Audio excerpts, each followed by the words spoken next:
This is going to blow your mind. Europe wasn't always divided and lost. So what changed?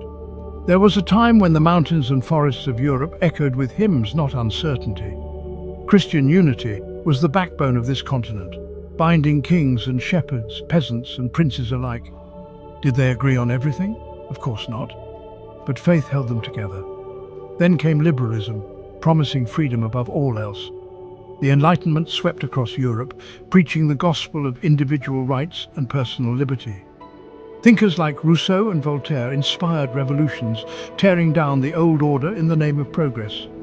The French Revolution, for example, promised liberty, equality and fraternity, but it also unleashed chaos, violence and a rejection of the Christian faith that had anchored society for centuries.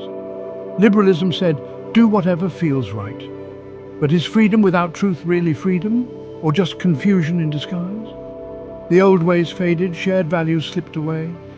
Now the very idea that held Europe together, Christian virtue, has withered. Instead we see a fragmented society, each person living for themselves, as if community no longer matters. The 20th century brought even more radical shifts. The so-called sexual revolution and the rise of secularism promised liberation, but instead left many rootless and isolated. And with these open doors meant for opportunity came waves of illegal migration, unchecked and unanchored. Did liberalism foresee the chaos that would follow, the rise in crime, the loss of cultural cohesion, the anxiety of citizens who no longer recognize their own neighborhoods? Or did it just look away, unwilling to admit its own failures? Europe's cathedrals now stand empty, while the forests grow silent. Is this the legacy we want? Or can we remember what once bound us, a faith richer than gold, deeper than any law? It's not too late. Europe must turn back to the King of Kings, Jesus Christ.